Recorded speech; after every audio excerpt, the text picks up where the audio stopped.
नमस्कार दोस्तों, मैं डॉक्टर एल के आपके अपने चैनल ट्रांसफॉर्मेटिव माइंडसेट में आपका हार्दिक स्वागत करता हूं। पिछले एपिसोड में अपन ने चर्चा करी थी मेंटल हेल्थ पे। आज हम डिस्कशन करेंगे मेंटल इलनेस क्या होती है। मेंटल इलनेस क्या है? जब मानसिक स्वास्थ्य में असमानता आ जाती है, मतलब कि जब इंसान की सोचने की, समझने की, महसूस करने की और व्यवहार करने की जो क्षमता होती है उसके अंदर चेंजेस आने लग जाते हैं, वो प्रभावित होती है। साथ में उसमें जीने की क्षमता भी प्रभावित होती है, वो अपने लिए बेटर नहीं सोच पाता है। जनरली मानसिक स्वास्थ्य के बहुत सारे कारण हो सकते हैं, जिसमें प्रमुख कारण है बायोलॉजिकल फैक्टर।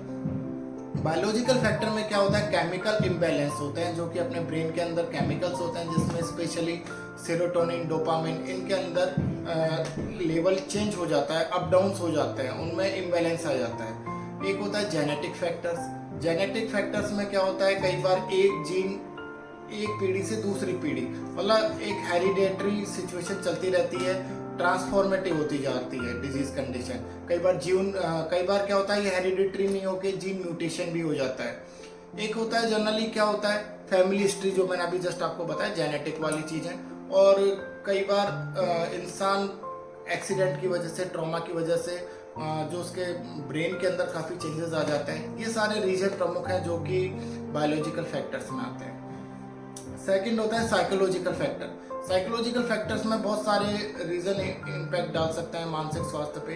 मैंने आपको पहले बताया था कि फिजिकल हेल्थ और मेंटल हेल्थ दोनों आपस में इंटर रिलेटेड होते हैं, और दोनों में से कोई भी अगर डेविएट हो जाती है तो इंसान की जो काम करने की क्षमता वो प्रभावित होती है। जनरली किसी बच्चे को कोई बचपन में, चाइल्डहुड के अंदर कभी उसके साथ ट्रॉमा हुआ हो, ट्रेजेडी हुई हो, या कई बार शोषण वगैरह भी हो सकते हैं। इनकी वजह से उसके मानसिक स्वास्थ्य में काफ़ी चेंजेस आ जाते हैं। स्ट्रेस लेवल बढ़ना, कई बार उसका रीज़न फैमिलीज इश्यूज भी हो सकते हैं, या फिर ज़्यादा प्रेशर, स्टडी का ज़्यादा प्रेशर भी आजकल काफ़ी इम्पोर्टेंट हो चुका है। इनकम फैक्टर, कई बार आपकी इनकम काफ़ी लो है, डिमांड्स ज़्यादा है घर में, आप अपने रेगुलर घर की जो पूर्तियाँ हैं वो भी नहीं कर पा रहे हो, तो इंसान का स्ट्रेस लेवल अप डाउन आ जाता है। एक होता है आपके किसी लव्ड वंस की डेथ हो जाए, मान ली पेरेंट्स हो या जिनसे आप बहुत ज़्यादा अटैच है, अगर उनमें से किसी की डेथ हो जाती है तो इंसान की प्रवृत्ति क्या है कि कई बार वो बहुत ज़्यादा डिप्रेशन में चला जाता है, अपने आप को लोनलीनेस फील करने लगता है, अकेलापन उसमें आ जाता है। नेक्स्ट होता है एनवायरमेंटल फैक्टर। एनवायरमेंटल फैक्टर में बहुत सारे रीजंस है, जैसे अभी जस्ट मैंने बताया, पॉवर्टी हो गया, स्ट्रेस हो गया, सोशल इश्यूज आ गए। आपको कई बार बहुत सारे रीजन है, ग्रामीण क्षेत्रों में तो और भी बहुत कई रीजन होते हैं। सोशल इम्बैलेंस हो गया, जो शहरों में भी होने लग गया आजकल। साथ में वायोलेंस, आप किसी ऐसे एरिया में रह रहे हैं जहाँ पे बहुत हिंसा की घटनाएं होती रहती है आए दिन, उस सिचुएशन में भी इंसान अपने आप को मानसिक रूप से स्वस्थ नहीं रख पाता है। कई बार कई लोग ऐसे होते हैं जो गलत रास्तों पे चले जाते हैं, ड्रग अब्यूजिंग करने लग जाते हैं उस सिचुएशन में, या फिर ज़्यादातर अल्कोहल इंटॉक्सिकेशन होने लग जाता है, ज़्यादा शराब पीने लग जाते हैं। और नेक्स्ट होता है मिक्स्ड। कई बार ये बायोलॉजिकल में हो गया, साइकोलॉजिकल हो गया, एनवायरमेंटल फैक्टर हो गया, सारे फैक्टर्स भी आपस में मिलके इंसान के मेंटल हेल्थ को ब्रेक डाउन कर देते हैं। जनरली इंडिया के अंदर जो सर्वेज हो रखे हैं, रिसर्च हो रखी है, उनके अंदर अप्रोक्सीमेटली 15 से 20% लोग बाग मेंटल हेल्थ से इम्पैक्ट है, उन प्रभावित हो रखे हैं। आंकड़ों में बात करें तो लगभग 15 से 20 करोड़ के आसपास लोग बाग हैं जो कि किसी न किसी रूप में मेंटल इलनेस से या मेंटल इम्बैलेंस से प्रभावित हैं। आज हम चर्चा कर रहे हैं मेंटल इलनेस जनरली कौन कौन सी होती है। कॉमन मेंटल इलनेस क्या है? वैसे तो बहुत सारी, अगर अपन जाएंगे डिटेल में, तो जिस तरीके से फिजिकल डिजीज कंडीशन होती है, मेंटल कंडीशंस भी बहुत सारी होती है। और जो सबसे ज़्यादा इम्पैक्ट करती है, जैसे फिजिकल में जाते हैं तो अपन कार्डियो हो गया, कार्डियक अरेस्ट हो जाता है जनरली, और प्लस डायबिटीज़ हो गई, ठीक है, कैंसर हो गई, ये फिजिकल में आ गए। मेंटल में भी इसी तरीके से बहुत सारी है, मगर अपन चर्चा कर रहे हैं जो कॉमन मेंटल इलनेस है। और जो सबसे ज़्यादा इंपॉर्टेंट है, पहले नंबर पे वो डिप्रेशन। डिप्रेशन में इंडिया के अंदर लगभग 6 से 7% लोग डिप्रेस्ड हैं। सेकंड आता है एंजाइटी डिसऑर्डर। एंजाइटी डिसऑर्डर के भी बहुत सारे रीजन है, अभी अपन आगे वीडियो में चर्चा करते हैं क्या क्या कौन कौन सी एंजाइटी डिसऑर्डर्स भी हो सकते हैं। अब लगभग 3 से 5% लोग एंजाइटी डिसऑर्डर से प्रभावित हैं। थर्ड होता है बाइपोलर डिसऑर्डर। बाइपोलर में जनरली इंसान का मूड स्विंग होता है, अप डाउन आते हैं। कई बार वो बहुत अच्छा मतलब मैनिया कंडीशन में चला गया, बहुत ज़्यादा खुश होने लग जाएगा, कभी सडनली डिप्रेस होने लग जाएगा। जनरली मूड स्विंग 1 से 2% लोग बाइपोलर डिसऑर्डर से प्रभावित है। एक है सबसे इम्पोर्टेंट सिजोफ्रेनिया। सिजोफ्रेनिया में जनरली पर्सन क्या होता है कि जो रियलिटी है जो उससे इंटैक्ट नहीं होके डिटैच हो जाता है, अपनी ओरिजिनलिटी है उससे डिटैच हो जाता है और वो किसी दूसरी दुनिया में जीने लगता है, जो जनरली वास्तविक दुनिया होती नहीं है। 0.5 से 1% लोग इससे भी प्रभावित हैं। एक होता है OCD, obsessive compulsive disorder. OCD के अंदर क्या होता है कि जो आप नहीं चाहते, नहीं सोचते, वो बातें दिमाग में आने लग जाती है बार बार। वो आपके वर्क को भी और लाइफ को भी, दोनों चीज़ों को प्रभावित करती है। जनरली बार बार सोचना किसी चीज़ के लिए, मैंने गेट बंद किया नहीं किया, कंटिन्यू हैंड वॉशिंग करना, ऐसे बहुत सारे कई एग्जांपल्स हैं। तो ओसीडी में भी लगभग इंडिया के अंदर 2 से 3% लोग प्रभावित हैं। तो इन मेंटल इलनेस से हम बच सकते हैं, बहुत सारी इनमें बचाव हैं, बहुत सारे तरीके हैं। अभी ये वीडियो देखते हैं और वीडियोस में आपको ओवरव्यू मैंने बताया कि जो प्रमुख मेंटल इलनेस कौन कौन सी होती हैं वो देखिए अब आप वीडियो में। हम सब एक हेल्दी और हैप्पी लाइफ जीना चाहते हैं। इसके लिए फिजिकल हेल्थ को बनाए रखने के लिए पूरी कोशिश भी करते हैं, लेकिन क्या हम अपनी मेंटल हेल्थ का ख्याल भी रख पाते हैं? क्या आप जानते हैं मेंटल हेल्थ हमारे इमोशंस और साइकोलॉजी से रिलेटेड होती है। हेल्दी लाइफ और हैप्पी लाइफ के लिए फिजिकल हेल्थ जितनी ज़रूरी होती है उतनी सेम इम्पोर्टेंस मेंटल हेल्थ की भी होती है। मेंटल हेल्थ को बेहतर बनाए रखने के लिए बहुत सारे आसान तरीके होते हैं, जैसे पॉजिटिव एटीट्यूड बनाए रखना, सफिशिएंट नींद लेना, फीलिंग्स को शेयर करना, फिजिकल एक्टिविटी में इन्वॉल्व रहना। इस तरह बहुत सारी पॉजिटिव एक्टिविटी होती हैं जिसमें शामिल होकर आप अपनी मेंटल हेल्थ को बेहतर बना सकते हैं। मेंटल हेल्थ पे ध्यान नहीं दिया जाए, इसे इग्नोर किया जाए तो मेंटल इलनेस की संभावनाएं बढ़ जाती है। मेंटल इलनेस क्या होती है, इसे जानना बेनिफिशियल हो सकता है। आप अपनी लाइफ को पहले से ज़्यादा बेहतर बना सकते हैं। ट्रांसफॉर्मेटिव माइंडसेट के इस वीडियो के माध्यम से मैं आपको मेंटल इलनेस क्या है बताता हूँ। मेंटल इलनेस एक पिक्चर में जिसमें बहुत सारी ऐसी कंडीशन शामिल होती है जो हमें सोचने, महसूस करने के तरीकों को इफेक्ट करती है। इनका असर इतना गहरा होता है, डेली रूटीन को अच्छे तरीके से फॉलो करना भी एक टफ टास्क हो जाता है।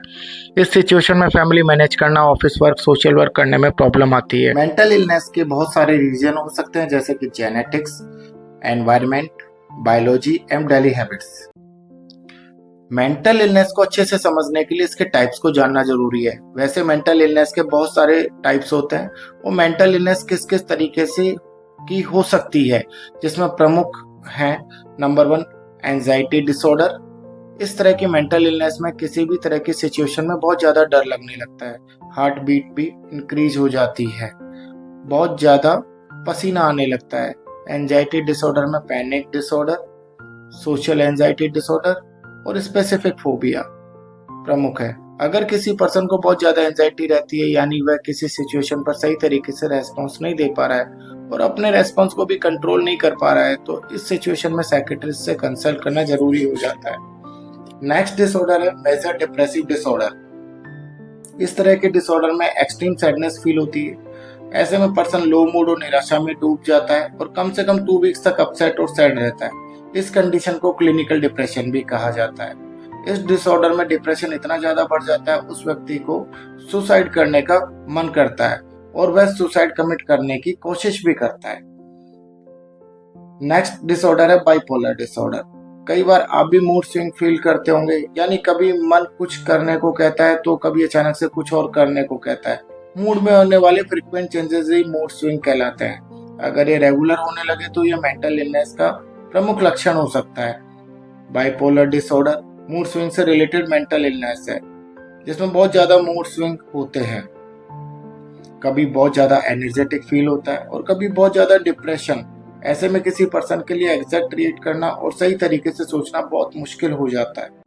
नेक्स्ट आता है साइकोटिक डिसऑर्डर। साइकोटिक डिसऑर्डर में व्यक्ति की थिंकिंग रियलिटी से मैच नहीं करती। व्यक्ति अपनी सोच के प्रति अवेयर नहीं रह पाता और हकीकत से दूर एक अलग ही दुनिया में जीने लगता है।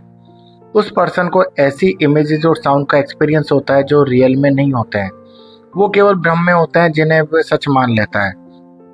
और इन्हीं के अकॉर्डिंग रेस्पॉन्स और बिहेव करता है। हेलुसिनेशन और सिजोफ्रेनिया इसी तरह के डिसऑर्डर होता है।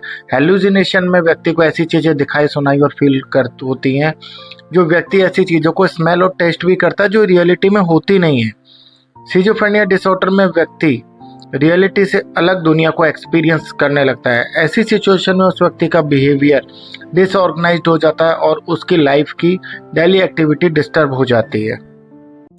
नेक्स्ट है ईटिंग डिसऑर्डर। मेंटल इलनेस का एक टाइप ईटिंग डिसऑर्डर भी होता है जिसमें वेट और फूड को लेकर एक्सट्रीम इमोशंस एटीट्यूड होते हैं और बिहेवियर डिसऑर्गेनाइज्ड हो जाता है। एनोरेक्सिया नर्वोसा, बुलिमिया नर्वोसा और बेंज ईटिंग इसके एग्जाम्पल है। एनोरेक्सिया नर्वोसा में पर्सन अपने वेट को लेकर इतना ऑब्सेस हो जाता है और उसको ओवर वेट होने का डर सताने लगता है, इसलिए नॉर्मल से कम वेट बनाए रखने के लिए भूखा रहने लगता है या एक्सेसिव एक्सरसाइज करके अपना वेट कम करने लगता है। बुलिमिया नर्वोसा में पर्सन अपने वेट को लेकर के बहुत ज़्यादा टेंशन में रहता है, वह ओवर ईटिंग करता है और फिर ओवर ईटिंग से बचने के लिए ज़बरदस्ती वोमिटिंग करने लगता है। कई बार कम खाकर भी उसको वोमिटिंग से निकालने की कोशिश करता है। बेंज ईटिंग में व्यक्ति बहुत सारा खाना एक साथ खा लेता है और उसको फील होता है कि ओवर ईटिंग उसके कंट्रोल में नहीं है। नेक्स्ट डिसऑर्डर है, उसकी बात करें तो इम्पल्सिव कंट्रोल और एडिक्शन डिसऑर्डर होता है। इस तरह के डिसऑर्डर में लोग अपनी ऐसी डिज़ायर को रेसिस्ट नहीं कर पाते हैं और उनके लिए एवं दूसरों के लिए हार्मफुल हो सकती है। पायरोमिया, क्लेप्टोमेनिया ऐसे डिसऑर्डर हैं। पायरोमेनिया होने पर व्यक्ति चीज़ों को आग लगाने लगता है। किसी भी चीज़ों को आग लगाने से पहले बहुत बेचैनी फील करता है और आग लगा देने के बाद उसे बहुत रिलैक्स फील होने लगता है। क्लेप्टोमेनिया में चीज़ें चोरी करने की डिज़ायर होती है, भले ही उस व्यक्ति को उन चीज़ों की ज़रूरत ना हो और ना ही वह चीज़ें महंगी हो। इसके अलावा गैम्बलिंग करने का डिसऑर्डर भी इम्पल्सिव कंट्रोल और एडिक्शन डिसऑर्डर का पार्ट है। इसमें व्यक्ति खुद को गैम्बलिंग करने से नहीं रोक पाता है। नेक्स्ट है पर्सनालिटी डिसऑर्डर। इस मेंटल इलनेस में पर्सन के पर्सनालिटी में वह चेंजेस होते हैं जो उस पर्सन को नॉर्मल बिहेव करने से रोकते हैं। ऐसे पर्सन को सोशल वर्क और सोशल रिलेशन में बहुत सारी प्रॉब्लम्स फील होती है। Anti social personality, obsessive compulsive personality disorder एवं पैरानॉइड पर्सनालिटी डिसऑर्डर इसी तरह के डिसऑर्डर होते हैं। एंटी सोशल पर्सनालिटी डिसऑर्डर में व्यक्ति झूठ बोलने लगता है और रूल्स तोड़ता है, लोगों से एंटी सोशल बिहेव करता है और खुद की एवं दूसरों की सेफ्टी की परवाह नहीं करता है। ऑब्सेसिव कंपल्सिव डिसऑर्डर में व्यक्ति एक्सट्रीम परफेक्शन चाहने लगता है। ऐसे डिसऑर्डर में व्यक्ति को हर जगह सफाई और कार्य सिस्टमेटिक ऑर्डर में चाहिए होता है। ऐसा पर्सन अपने स्टैंडर्ड को दूसरे लोगों पर भी इम्पोज करने को जरूरी समझता है। पैरानॉइड पर्सनालिटी डिसऑर्डर, इसमें पर्सन किसी पर भी ट्रस्ट नहीं कर पाता है, उसे लॉयल्टी एंड कमिटमेंट पर डाउट रहता है, उसे हमेशा ऐसा लगता है कि उसे कोई धोखा दे रहा है। ऐसा व्यक्ति सब पर शक करने लगता है। दोस्तों, जिस तरीके से फिजिकल इलनेस बहुत तरह की होती है, यानी हेल्थ रिलेटेड प्रॉब्लम्स बहुत तरीके की होती है, सर्दी, जुकाम, खांसी, बुखार, डायबिटीज़, ब्लड प्रेशर, उसी तरीके से मेंटल इलनेस भी बहुत तरह की होती है। इस वीडियो में मेंटल इलनेस के कुछ टाइप्स एक्सप्लेन करे हैं as a mental illness overview. इससे आपको पता चलेगा कि मेंटल हेल्थ का भी उतना ही ध्यान रखना ज़रूरी है जितना फिजिकल हेल्थ का, और अपनी लाइफ से उन चीज़ों से दूरी रखने की कोशिश करनी चाहिए जिनसे एंजाइटी और स्ट्रेस बढ़ता है। इससे किसी तरह की मेंटल इलनेस का कारण ना बने।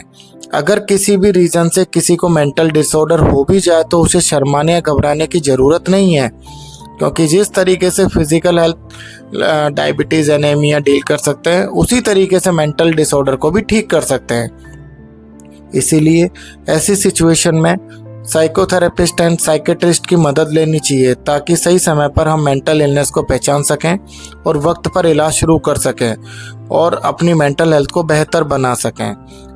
एक बात और, जब हम सर्दी, जुकाम, फीवर, कोल्ड इत्यादि के लिए डॉक्टर के पास जाते हैं तो कोई भी हमें अजीब तरीके से नहीं देखता है, लेकिन जब दिमाग के डॉक्टर की बात करते हैं तो अपनी प्रॉब्लम के लिए शायद अजीब लगता है, लेकिन आप निश्चिंत रहिए, लेकिन यह उतना ही नॉर्मल है जितना कोल्ड, फीवर इत्यादि के लिए डिस्कशन करते हैं। सिर्फ आपको थोड़ा अवेयर रहना पड़ेगा।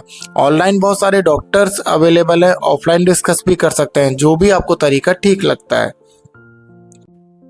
हर प्रॉब्लम के लिए एक एक्सपर्ट है और उस एक्सपर्ट के पास आपकी प्रॉब्लम का सॉल्यूशन जरूर है।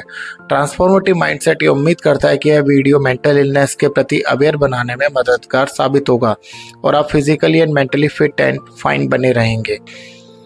साथ ही किसी बारे में आप जानना चाहते हैं, आपकी कोई मेंटल इशू से रिलेटेड कोई प्रॉब्लम है या कोई क्वेरी है, तो आप सवाल जवाब जानना चाहते हैं तो आप लिख सकते हैं।